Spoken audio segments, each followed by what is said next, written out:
Welcome to Withdraw Consent. I'm Jack and this is Victor. We've had a lot of comments about what we mean by the system with a capital S, so we're going to discuss that today. And so, Victor, what do we mean by system with a capital S?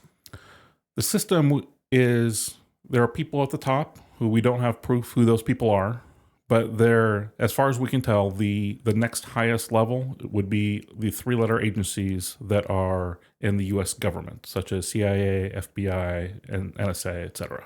Okay, and where does the, say the president or the Speaker of the House, where do they fall into this?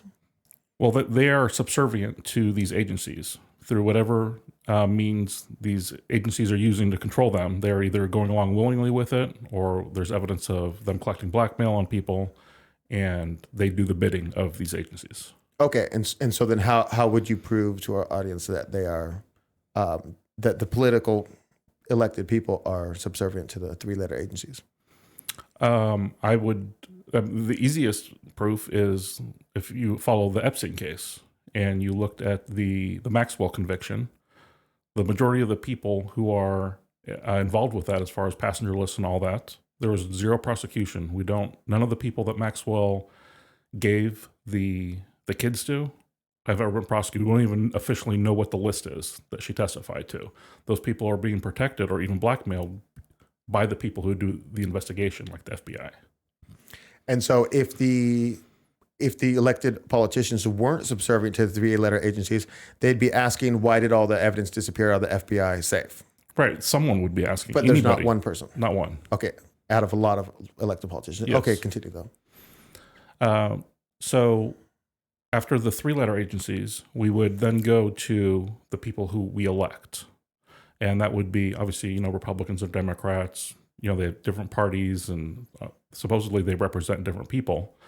But in my estimation, they all work together, and it's all a fake battle between them. And it's referred to these days as the uniparty. Okay. When you're talking about three-letter agencies, let's go specifically, like, which agencies are you talking about? Are you talking about all of them? Because, like, say maybe the IRS isn't involved? Well, the IRS is just terrible because of the 16th Amendment, and that was supposed to be temporary, and in my estimation, they probably shouldn't even exist. But I don't know that there's proof that they are in on this, or is there? A couple years back, didn't they use their power to try to shut down Republican something? You know what I'm saying? There was a whole scandal about this. Okay, yeah, I don't remember that. Okay, I don't have the whole details on it, but they were specifically targeting a political group because it was acting outside of the interests of the system, we'll say. Okay. So, okay, but what about what about the DEA? Well, the DEA is involved with, they've done terrible things to American citizens. Were they involved with Ruby Ridge, or was that No, that was U.S. Marshals, and then the FBI followed up and came and killed the kid and the parents. Yeah, I'm not sure about the DEA then. Okay, so basically, you're specifically talking about the FBI. Mm-hmm. 100%. Okay, yeah, definitely. Right, the main one, and then which other ones? The CIA completely. But the CIA is not allowed to work on American soil. Come on, they would never run media ops on their own people or anything. Of course. Okay, so they're out. No, I'm just kidding. Okay, so what other three-letter agencies? I mean, I'm assuming the NSA because I'm assuming they're the ones that run the Patriot Act and are spying on all American citizens because of everything we got from Snowden. Right. Oh, that's true. Right. And the ATF are good guys, right? Supporting the Constitution, upholding the amendments. Yes. Yeah, completely. Okay. So supporting gun owners' rights and yeah. And they did good in Waco. And Operation Fast and Furious was really good. Was it them? That was ATF. Okay. They also, just as a fun fact, they also didn't show up to work on the morning that the Oklahoma City building got bombed. What are the odds of that? Strange. Several affidavits of first responders saying that they overheard ATF agents say, "Oh, that's why we got the page not to come in today." So nothing to see here. Okay. Nothing nefarious from the ATF. ATF's good. And then what other three-letter agencies are you looking at for them? Those are the main ones. I feel like, or maybe I'm missing some. No, I would say those four are the main players. Are the main things, and then the other ones you could point to things like the very first thing at Ruby Ridge was the U.S. Marshals, but it's like that was a thing that happened. It was a terrible thing and it shouldn't have happened. But, it's not like a nefarious plot that you can search out a pattern for, like with all the other agencies. So I would put it to those 4. Okay.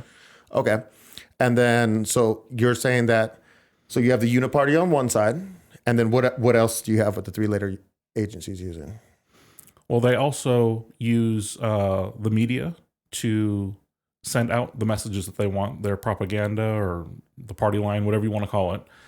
And so they use that to disseminate their message. They use big tech to censor the conversation so that you are only allowed to talk about the things in the way that they want them talked about. So there is no argument from the other side. Everyone's deemed a conspiracy theorist and all that across the line through all big tech. Okay. So we talked about the media in a previous video, which we'll put the link in the description. And then tell us more about the big tech censorship. Well, the big tech censorship, they will shadow ban people. So if you have views that they don't agree with, they will just behind the scenes put you on lists, and they don't push your posts, and you don't know that nobody's seeing what you're doing. All of a sudden, you're just now disconnected from your audience.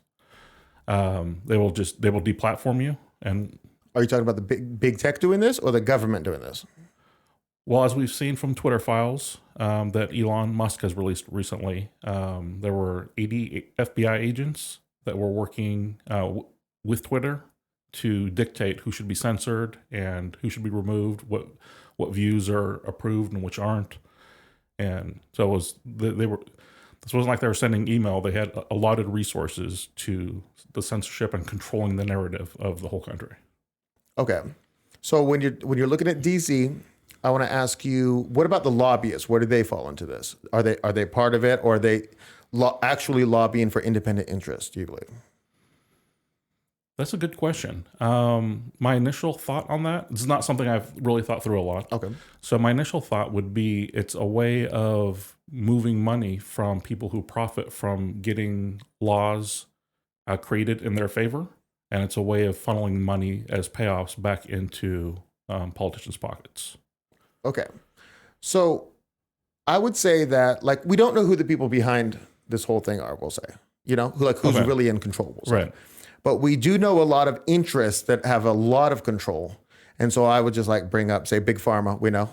Okay. And then the military industrial complex. Okay. And so I feel like they are in control to a degree because the money's moving through them.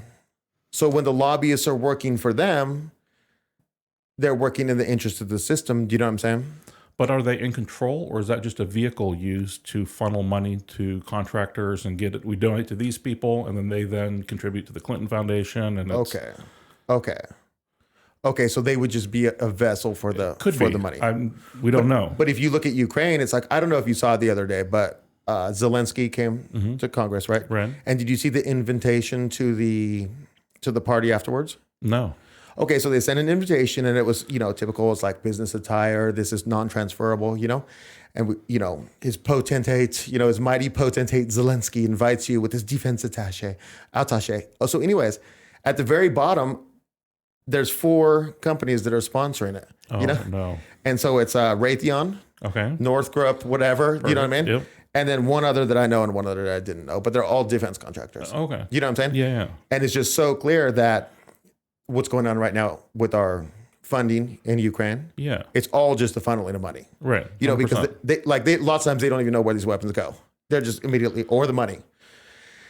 So what I'm saying is these, the military industrial complex, is a great way for these people just to move a ton of cash. Totally. And if they want black budgets or whatever, so that they don't have to have oversight from Congress, who are just lackeys at this point, because they have no control over these 3-letter agencies at all. Yeah. They don't even attempt to exert control.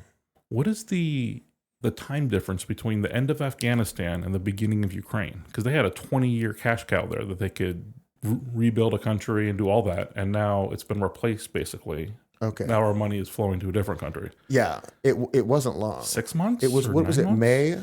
May was May of last year?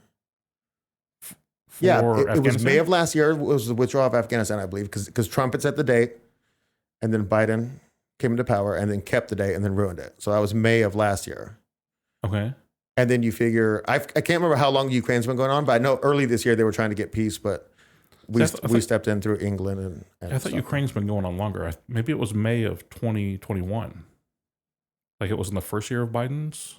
Well, May of 2021 was the Afghanistan withdrawal. I know that. Oh yeah, no, yeah, that's what I meant. Right. Because Trump had pre-planned it. So May and then whenever Ukraine started, less than a year, guaranteed less than Interesting. A year. Yeah, that is very interesting. Okay, so you mentioned the unit party. What do you mean by that? Do you mean that there's not actually two parties fighting against each other for differing interests as they represent the American people?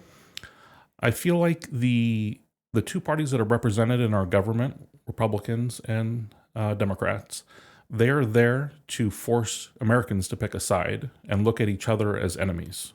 But in reality, the two parties, once they're elected, their voting styles all come together for the most part. And they don't actually end up representing the people who got them elected, the things that they ran on. A good example is just over the last year, Democrats have had all three parts of government, both branches of Congress and the presidency. So they've had power to push through whatever they want. And they don't do universal health care or universal basic income or all the things that they run on and swear to their constituents that they're going to do. And instead we get just a nonstop litany of like aid packages to Ukraine. And is that really what the American people want? Right. And I would say that one of the most convincing things about your argument is that no matter which party has power, things never advance in the interest of the American people. Right. Like, is there a good party and a bad party? No, it's just all just doing stuff we don't want them to do. The whole thing is the wars, just everything they do. Yeah. You can look at the omnibus budget? Yeah. Was it 800 pages, 700 pages? The one that just passed? Yeah. It was 4,000 pages. Oh, my bad. Okay. Yeah. 4,000 pages. Still not readable at 800 if you got a day to do it. Right. And it's legalese. 24 hours to read it before you vote on it. And if it's like any of the other packages, it's millions of dollars to this museum and just all this stuff that Americans do not care about. We still have people who have lost their businesses from COVID lockdowns and all that. They don't care. You remember when people are upset about them giving $20 million to gender programs in Afghanistan? Yes. Good news. They increased that budget by 1,000%. It was such a success the first time. Now it's $200 million. Even though we don't have a presence there anymore? Gender. We still need to fix it. Okay. Anyways, so it's $1.7 trillion and it funds the government for 9 months. Oh, it's not even a full year. September, we'll be doing this again. Oh, wow. Because, That's an interesting way to slip through that they're actually spending way more than 1.7 a year. Just right. If you're not paying attention, that's and then it's going to be a 7-month budget. It's 33% more than that for a full year. So we're talking $2.4 trillion for a year. Is that right? I like that. I think we're up to 100 billion for Ukraine right now. But I like that after they did the budget, he then came and talked to Congress, and they're like, "We're going to give you another 1.75 billion." Just gave him like 40 billion in the spending thing. We're up to 100 billion. It's like it's pretty silly. Yeah. But that's what Americans want, I imagine. Of course. Fixing the homeless or not too important, right? Yeah. Healthcare. Okay. We mentioned healthcare. One of the things I liked about that was the progressives actually led it was a forced to vote campaign. And what they were saying was we just need the progressives in the House to go and force to vote for for universal health care. Okay. And so what they were saying was they don't back the Speaker of the House, and so I imagine this was for 2020 when Pelosi was going to be Speaker of the House before, and they just need to say, hey, we'll withdraw our support from you unless you just put it up for a vote, because they just want people to say, no, I'm not for that, even though you said they wouldn't even do it. The progressives wouldn't even do it. So they're saying, hey, we'll get you universal health care, but they wouldn't even put up a joke vote to see how few people would vote for it because they're not that committed, Yeah, and they got pressured to, by the people in charge to. Right. And if you're an American person who thinks we should have that, maybe you do, maybe you don't, vote blue and it'll work. Or do you know what I'm saying? Yeah, or red. I mean, It doesn't matter who you're. Right. And then if you want, no gun control, vote red. Didn't they just pass a gun control bill? It's great. First gun control, and great. So. Yeah. And all the big talk of things changing when the Republicans take over it's going to be the same thing. It's going to be the exact There's same nothing is going to happen. Right. But they're going to do investigations. I'm sure those will prove I'm fruitful, sure they right? will. Yeah, we'll see all the results too. Okay. It'll be great. Because usually investigations in the government have Great success. And many justice people happens. prisoned. Yes. Okay, cool. I'm glad to know that. In conclusion, when we speak of the system with a capital S, we're referring to the three-letter agencies that we talked about that are dictating policy. They're dictating it to both parties of our elected officials, which we refer to as the uniparty, who are not working in the interests of America. And we are also referring to the propaganda arm of the system, which is big tech, which does censorship and controls what people talk about, and media, who gets out what the narrative should actually be. Thank you for joining us. If you like this video, please like and subscribe. We'd appreciate it if you disagree with us, and if anything on this video, just go ahead and put a comment there. If you got good arguments about why we were wrong about something, we'll pin you to the top. We want to learn from you as much as we hope you get to learn from us. And if you like this video, please share it with somebody who thinks that there's really two parties struggling together. Thanks for joining us.